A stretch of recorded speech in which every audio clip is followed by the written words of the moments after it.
This video was brought to you by Elbilmek, ABRP, Stormberg, Kempower and Bilkomponenter. Yo, what's up? Today we're going to do a Sunday drive or eco run of the Nio EL8. This is the flagship of Nio. It's a big 6-seater, you know, and I just want to know how efficient can it possibly be. I tested the old generation, the ES8, and it wasn't that great, but the new generation should be better. Unfortunately, we don't have that much time today, and we also don't have the best weather. It's getting cold. It's almost October now, but it's still going to be roughly 10 degrees Celsius. So we just happen to have efficient tires, efficient rims. But let me show that this is the, not sure what it's called again, the exclusive or executive or something, but we have the center console here with, no. Okay, that's kind of silly. Okay, no, go back. Yeah, you can slide out here to have, you know, wireless charging and so on. Cup holder, but if you press and hold here, a couple of seconds, I'm not sure how long. There. Then we have the fridge. I brought some food with me, but the fridge is supposed to be off right now. I have to double check. Oh no, I think actually it's you can go here. Cool. Okay, is it? Now it's off. I want to turn off the fridge because I don't want to waste any energy, because this is the eco run. We have the nice lounge seats or whatever you should call it. Well, okay. And then in the front, voila. So, yeah, we have to try to go no fans. You know, try to save as much as we can, but it's cold outside, 8 degrees. Ideally, we want 20, 25 degrees Celsius. But I feel like I want to test this car. So I will not do a full test. We are only at 99%, but it doesn't matter. We're going to measure how many kilowatt hour used. So I have to double check here. You can swipe here. Okay, we have to reset this once we start driving. We will just measure how many kilowatt hour we use for the trip, and then we just divide it by 91 kilowatt hour that they have, and we just happen to have a good battery. I can show you. No, sorry. We go here. We go to battery. I swapped it to a good battery. We have the long range 100 kilowatt hour, but this is the Gen 2 battery, and it has really low degradation. So that's why we can get 91 kilowatt hour from it. But the plan is to drive from Home to. I'm not sure how far we can drive. Huh? What did they block that part? What, really? I'm not sure. I want to drive this route here. I'm not sure if I can reach the goal. Wait, where's goal? No, that's Aurdal. Here. Okay, I might even turn around before goal, but wait, why can't I see the waypoints? What? There. Shell goal is there. No, Jafs is not there. Jafs is not there anymore. Okay, here, can I click on Shell? Yeah, okay. I might turn around before that spot, but sending data to China. There. Okay. Yeah, so the car estimates we arrive at 35%, whatever. 180. Okay, let's just start driving. Okay, let's go. Well, we're on the move. So as usual, we'll drive at the speed limit, which is, well, it depends which car it is, but it depends how accurate the speedometer is and so on. So I reset the trip meter by leaving the car, locking it down and entering it again. But you see, it doesn't show you the typical I wonder why this one. Okay, it doesn't show the typical trip meter as you know it in most Western cars. So we have this rolling average like you know it from Chinese cars. But what is kind of unique with Nio is that it actually shows me how many kilowatt hour I've spent since we reset. And then I have the distance here. So as long as I don't leave the car and lock it down, then it doesn't reset.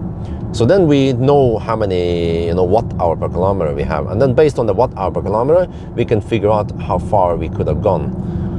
Yeah, if we kept going. But I mean, it's not going to be a perfect run anyway, because it's 10 degrees Celsius, but at least it's nice and sunny outside. And I have no fans. So remember that no fans is always better than only fans. And a slight disadvantage for the Nio is that the speedometer seems to be quite accurate. So when we cruise at 80 on the speedo, it is 79, 78. Oh, slight disadvantage, right? Some cars, they will cruise at only 77 or something. But okay, well, this is just the way the test procedure is. And then actually I'm live streaming in the Thai channel today, because I want to, now we're gonna go to Thailand soon, so I wanna chat with the Thai people. It's just gonna be a nice and chill trip anyway. Need to plan what I'm gonna do, but I can tell you guys that, wait, what the heck, man, why is it so dark here? I can tell you that we are planning now. There are plenty of Chinese cars.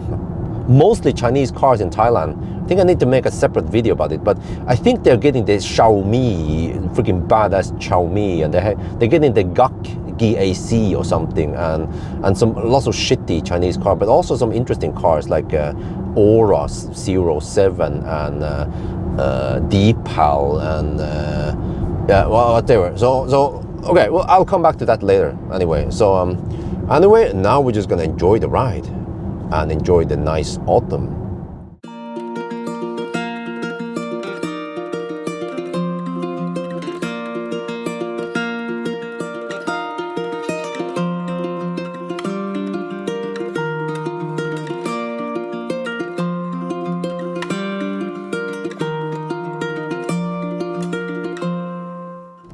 We just passed Sokna and we are still slowpoke. Yeah, this is the test regime. We cruise at maximum 80 on the speedometer, even though the speed limit is higher, because we want to slowpoke like a Norwegian Nissan. So we're down to 82%. That's not too important, but we have driven over 100 kilometers now, and the consumed energy is 180. Well, I mean, no, 18 something kilowatt hours. So we are hovering at over 170 watt-hour per kilometer. That is a bit high, but okay, we have gained elevation, that's true. But also there was some road construction on the way here. I can show you if you go here on the map. This road was actually closed. I had to drive a slow-ass detour with some stoplights and stuff. So we also have to go back the same way, unless I go another route, but I'm not sure if there's any room to. I could go via Oslo, but then I will get stuck in Stau there. Oh, cool. We can see the battery swap stations here. Nice. Well, unless I can go something like, I don't know, no, I can't. The problem is that I'm running out of time. I have to be back in Jessheim in approximately 3 hours because I have to go to the kindergarten. It's a bit special today since it's Friday, so I have to go there with wifey. That means that we will only drive about 40 more minutes and then we turn around and go back. But okay, anyway, it's 12 degrees Celsius over here. We have nice sunny weather. Yeah, the sun is over there, but I actually have been driving without AC all this time now. Nice, so we are at least saving on that part.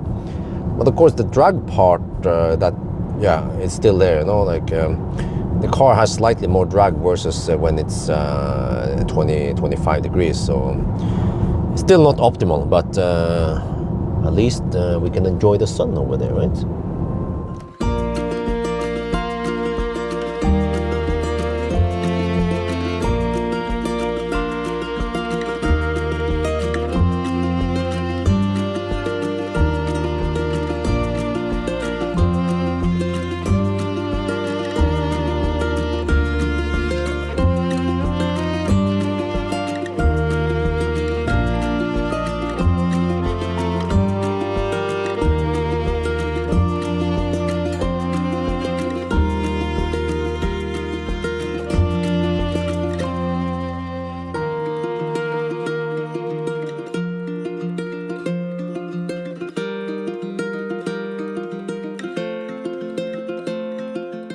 We are now at Gulsvik. We just turned around not long time ago, and we are now heading back to Jessheim. So unfortunately this is a short run, but I think it's already to give good enough indication of how it is, right? But interesting, when you look at how many kilowatt hours we spend now, divided by the distance we are driven, we are hovering around 170 watt-hour per kilometer. Really?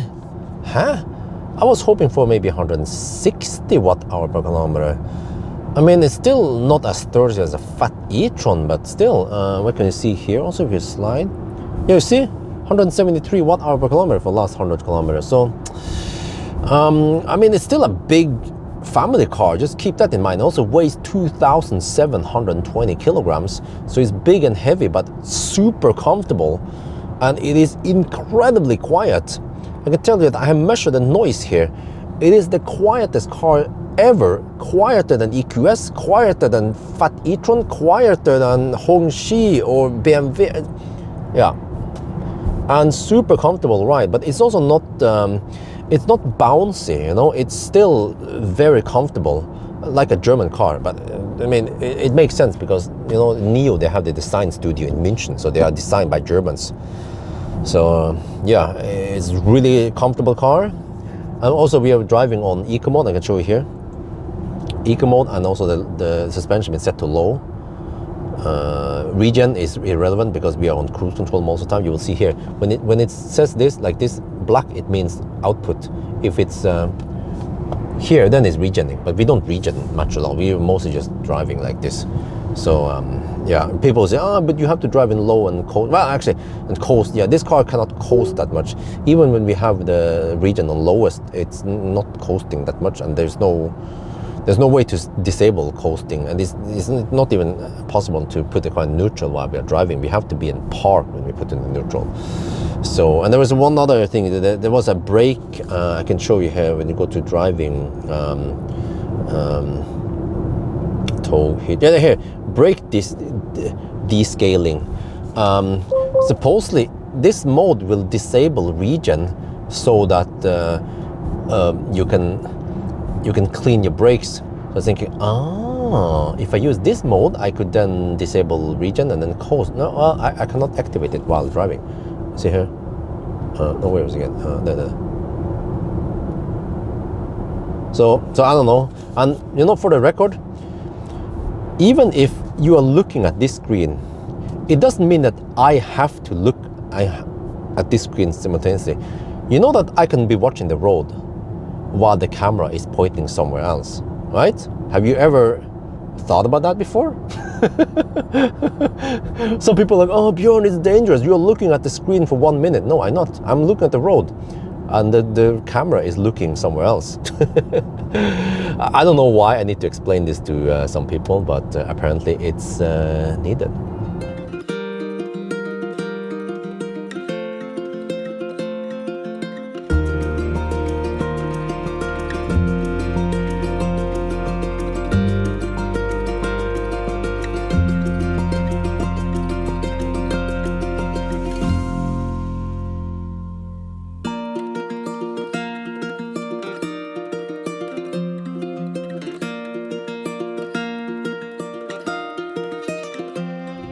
Man, we are now at Hønefoss, and the road over here is closed, and then there was a detour earlier this morning. There was a long detour on the other road over, I don't know, but Google claimed, oh, good brakes.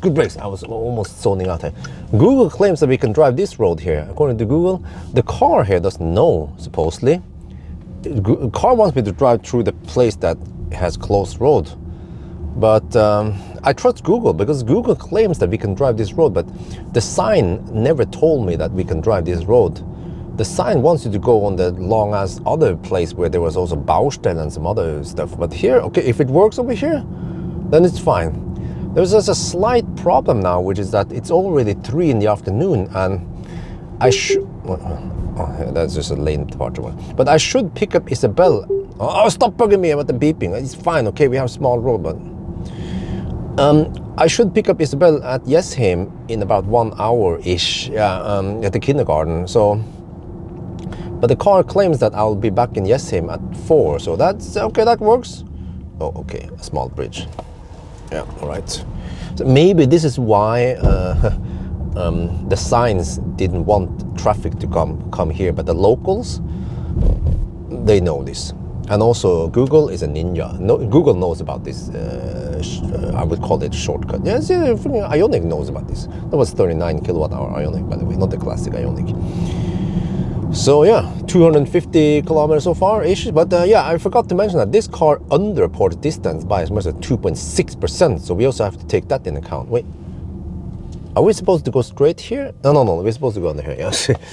Wow, okay, yeah, it's a krøttersti here. Oh, the big car. Oh, shit.